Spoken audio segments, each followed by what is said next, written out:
So Jagan గారి palace లోకి లోకేష్ గారు వెళ్ళబోతున్నట్లుగా వార్తలు వస్తున్నాయి సార్. అది రిషికొండ ప్యాలెస్ ఉందిగా, అందులోకి క్యాంప్ ఆఫీస్ గా మార్చుకొని లోకేష్ గారు షిఫ్ట్ అవుతున్నారు అంటున్నారు.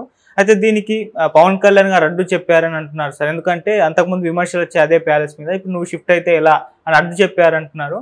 మరి దీంట్లో నిజం ఎంత ఉంది, ఏ విధంగా చూస్తారు? రిషికొండ అది నిజానికి పర్యాటక శాఖల ఆధ్వర్యంలో ఉండే ఒక భవనాలు 7 కాంప్లెక్స్లు ఎంత ఉన్నాయి.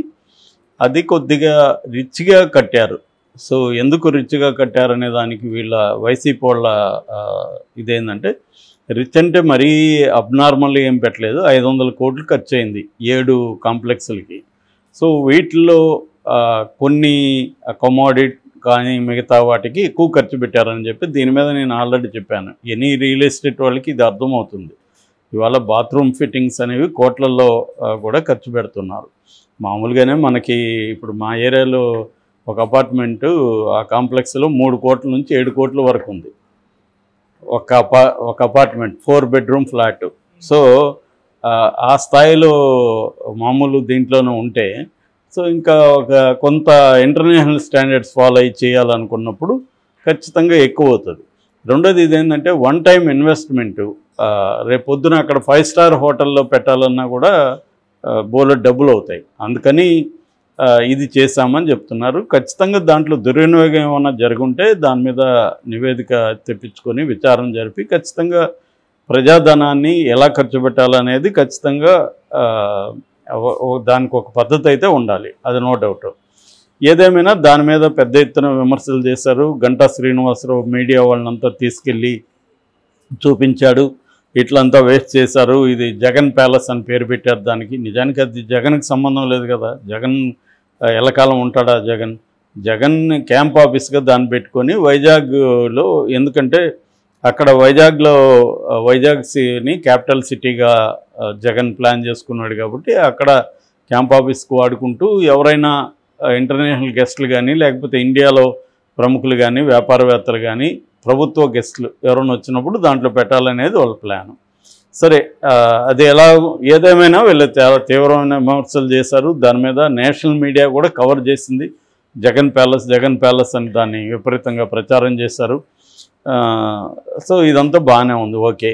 ఇప్పుడు వినిపిస్తున్న మాట ఏంటంటే లోకేష్ దాంట్లోకి వెళ్ళబోతున్నాడు, జగన్ ప్యాలెస్లోకి లోకేష్. సో నెక్స్ట్ ఇది లోకేష్ ప్యాలెస్ అవ్వచ్చు, అంతే కదా. వైసీపీ వాళ్ళు గమ్మున ఉండరుగా, లోకేష్ ప్యాలెస్ అంటారు. ఎందుకంటే లోకేష్ కదా అక్కడ ఉండేది, జగన్ ఇప్పటివరకు అక్కడ ఉండలేదు, కట్టారు మాత్రమే. సో మరి లోకేష్ ఎందుకు ఉంటున్నట్టు అంటే దాన్ని మేము ఎలా వాడాలో ఆలోచిస్తున్నాం, ఇవన్నీ కూడా గతంలో చెప్పారు. ఇలా వాడేది ఏంది, దాన్ని ఏ పర్పస్ మీద కట్టారో ఆ పర్పస్ మీదే వాడచ్చు అక్కడ. ఎందుకంటే రేపు వైజాగ్ అనేది చంద్రబాబు కూడా ఎలక్షన్ ముందు కూడా ఏంటంటే అది ఫైనాన్షియల్ క్యాపిటల్గా చేస్తాము, అట్లాగే ఐటీ క్యాపిటల్గా చేస్తామన్నారు.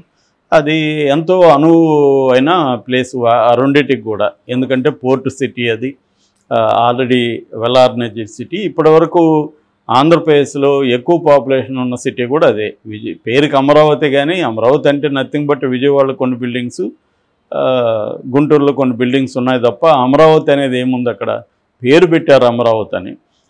నిజానికి అమరావతి అనేది ఎక్కడో దూరంగా ఉంటుంది. దానికి రామోజీరావు పేరు పెట్టి దీన్ని కన్ఫ్యూజ్ చేశారు తప్ప విజయవాడ అనేది 10 లక్షల పాపులేషన్ కూడా లేని ఒక సిటీ. మొత్తం జనసాంద్రతలో ప్రపంచంలోనే 32 ప్లేస్లో ఉంది అది. అంత జనసాంద్రత విజయవాడలో ఉంటారు.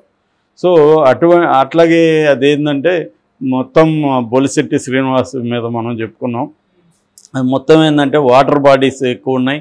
రేపు పొద్దున వరదలు వచ్చే ప్రాంతం గ్రీన్ సిటీ అంటారు, ఈ గ్రీన్ఫీల్డ్ సిటీ అంటారు. ఈ గ్రీన్ఫీల్డ్ సిటీలు అనేవి ప్రపంచంలోనే ఎక్కడ ఇప్పటి వరకు సక్సెస్ అయినవి లేవు. సో ప్రపంచంలో అనేక దేశాల్లో కూడా గ్రీన్ఫీల్డ్ సిటీలు ఫెయిల్ అయినాయి అనేది అధ్యయనాలు చెబుతున్నాయి. అందువల్ల ఇది రాంగ్ ప్లేస్ అని శివరామకృష్ణ కమిషన్ అందరూ ఇచ్చినా కూడా దీని మీదే కూర్చున్నారు వీళ్ళు. ఇప్పుడు అదే కంటిన్యూ అవుతుంది. సో ఎవరి మాట వినే పరిస్థితి కనపడలేదు. అందువల్ల ఇప్పుడు వైజాగ్ని ఖచ్చితంగా వీళ్ళు డెవలప్ చేయాల్సిన పరిస్థితే ఉంటుంది వీళ్ళకి. సో ఆ రకంగా దాన్ని లోకేష్ వాడడంలో మామూలుగా అయితే ఏం తప్పు లేదు. ఎందుకంటే జగన్ కూడా అదే పర్పస్ అనుకున్నాడు, లోకేష్ అదే పర్పస్లో. కాకపోతే ఏంటంటే వీళ్ళు విమర్శలు ఎలా చేసి మళ్ళీ అది వాడితే అప్పుడు ఇబ్బంది అవుతుంది. అట్లాంటప్పుడు మీరు ఎందుకు విమర్శలు చేశారు? జగన్ కూడా ఇదే పర్పస్కు అనుకోనే కదా చేసింది. నువ్వు అదే పర్పస్కి వాడుతున్నప్పుడు ఇంకా మళ్ళీ జగన్ ప్యాలెస్ అనడంలో అర్థమేం లేదు కదా అనేది ప్రధానంగా ఇది. అయితే పవన్ కళ్యాణ్ ఏంటంటే, పవన్ కళ్యాణ్ మరి చెప్పాడో లేదో మనకైతే తెలీదు, కొన్ని పుకార్లు అయితే వస్తున్నాయి. పవన్ కళ్యాణ్ ఇది కరెక్ట్ కాదు అని చెప్తున్నాడు. ఎందుకంటే ఇప్పుడు చంద్రబాబు లోకేష్లకి ఒక ట్రెడిషనల్ పాలిటిక్స్ అలవాటు అయిపోయింటుంది. వాళ్ళు ప్రతిపక్షంలో ఉన్నప్పుడు ఏమో విమర్శిస్తారు, కానీ మళ్ళీ అధికారంలో పక్షంలో కూర్చొని భిన్నమైన పరిపాలన ఏమీ ఉండదు. నేను అనేది ఓన్లీ తెలుగుదేశం చంద్రబాబు జగన్ అనే కాదు, మొత్తం దేశవ్యాప్తంగా చూసినప్పుడు కూడా అన్ని పొలిటికల్ పార్టీలు ఒకటే అనేది నా అభిప్రాయం.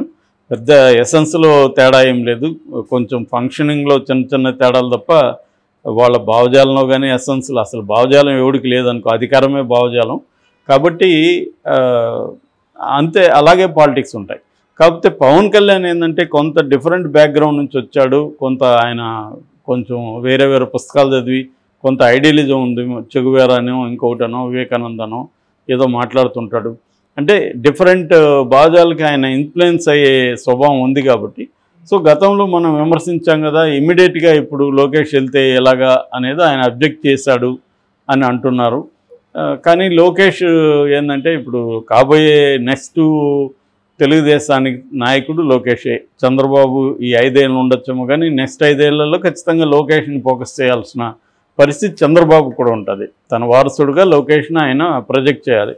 అయితే చంద్రబాబుకు ఉండే ప్రాబ్లం ఏంటంటే పవన్ కళ్యాణ్ని యాంటగనైజ్ చేసుకొని, అంటే పవన్ కళ్యాణ్ తనకు వ్యతిరేకంగా మార్చుకొని పరిస్థితి కూడా ఆయనకు లేదు. పవన్ కళ్యాణ్ సపోర్ట్ లేకపోతే 2029లో కూడా గెలవలేమనే ఫీలింగ్ ఆయనకు ఉంది. చాలామంది తెలుగుదేశం వాళ్ళు ఇప్పటికీ మాట్లాడుతుండేది ఏమంటే, అనవసరంగా ఈయన పవన్ కళ్యాణ్ నెత్తికి పెట్టుకున్నాడు, పవన్ కళ్యాణ్ లేకపోయినా ఈయన గెలిచుండేవాడు, ఎందుకంటే ఇదంతా కూడా జగన్ యాంటీ వేవ్ అనేదే వీళ్ళు మాట్లాడుతున్నారు. కానీ వాస్తవం ఏంటి, చంద్రబాబుకు తెలుసు మనం ఈ పొత్తులు లేకపోయింటే గెలిచే పరిస్థితి లేదు. జగన్ ఫస్ట్ పవన్ కళ్యాణ్ పొత్తు పెట్టుకోవడం వల్ల క్రైసిస్లో ఉన్నప్పుడు, నేను జైల్లో ఉన్నప్పుడు పవన్ కళ్యాణ్ అన్కండిషనల్గా సపోర్ట్ చేయడం వల్ల ఒక మోరల్ బూస్ట్ అయింది తెలుగుదేశం కేడర్లో కానీ నాయకుల్లో కానీ, ఒక హోప్ క్రియేట్ అయింది. అప్పటి వరకు హోప్ లేదు, ఎందుకంటే చంద్రబాబు జైల్లో ఉన్నాడు, లోకేష్ ఢిల్లీలో కూర్చున్నాడు. సో పార్టీని ఎవరు నడపాలి, ఒక హోప్ లేకుండా గందరగోళమైన పరిస్థితి ఉంటే పవన్ కళ్యాణ్ వచ్చి ఆదుకున్నాడు. అక్కడి నుంచి పవన్ కళ్యాణ్ ఈ యాంటీ జగన్ వేవ్ క్రియేట్ చేయడంలో కూడా పవన్ కళ్యాణ్ రోల్ బలంగా ఉంది.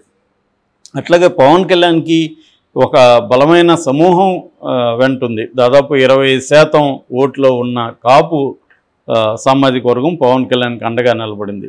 సో ఈ కాపు కమ్మ కాంబినేషన్ సక్సెస్ అయింది కాబట్టి దీన్నే కంటిన్యూ చేయకపోతే రేపు పొద్దున ఇబ్బంది అవుతుంది అనేది చంద్రబాబుకు ఉంది. సో చంద్రబాబు ఏంటంటే ఇప్పుడు పవన్ కళ్యాణ్ లోకేష్ల మధ్య ఒక బ్యాలెన్స్ని నడపాలి. అది చంద్రబాబు ఎంత సక్సెస్ఫుల్గా నడపగలిగితే అంత భవిష్యత్తు వెలుకుంటుంది. ఎందుకంటే అవతల జగన్ కూడా తక్కువ అంచనా వెళ్ళాం, జగన్కి కూడా 40% ఓట్లు జనం వేశారు. కాబట్టి 40% అనేది ఏమి ఇవాళ తక్కువ కాదు. 6% ఉన్న పవన్ కళ్యాణ్ డిప్యూటీ సీఎం అయినప్పుడు రేపు పొద్దున్న 40% ఉన్న జగన్ మళ్ళీ సీఎం కాడనే గ్యారంటీ ఏమైనా ఉందా? ఏం లేదు. కాబట్టి మళ్ళీ జగన్ తక్కువ అంచనా ఏమాత్రం ఈ గవర్నమెంట్లో ఇబ్బందులు ప్రాబ్లమ్స్ వచ్చినా అది జగన్కి అడ్వాంటేజ్ అవుతుంది. ఈ విషయాన్ని తెలుగుదేశం పత్రికలు కూడా, ఆంధ్రజ్యోతి ఆయన రాధాకృష్ణ కూడా కొత్త పలుకులో రాశాడు, ఈ ప్రభుత్వ పని విధానాన్ని బట్టి జగన్ భవిష్యత్తు ఆధారపడి ఉంటుంది. అది వాస్తవం కూడా. అందుకని ప్రతి విషయంలో కూడా కొంత పవన్ కళ్యాణ్ కూడా తన అభిప్రాయాలు చెప్తున్నట్టుగా తెలుస్తుంది. ఎందుకంటే పవన్ కళ్యాణ్ కూడా గవర్నమెంట్లో కీ రోల్ పోషిస్తున్నాడు. కాకపోతే చంద్రబాబు దాన్ని అన్ని చోట్ల అమలు చేయట్లేదు అంటున్నారు. మొన్న రామోజీ దాంట్లో కూడా మనం చూసాం. ఇక్కడ ప్రతి గవర్నమెంట్ ఇచ్చిన యాడ్స్లో ఏమో బట్టి విక్రమార్క ఫోటో ఉంది, అట్లాగే కర్ణాటకలో డికే శివకుమార్ ఫోటో ఉంది. కానీ ఇక్కడ అతని ఫోటో తీసేశారు, పవన్ కళ్యాణ్ ఫోటో తీసి ఓన్లీ చంద్రబాబు ఫోటో పెట్టారు.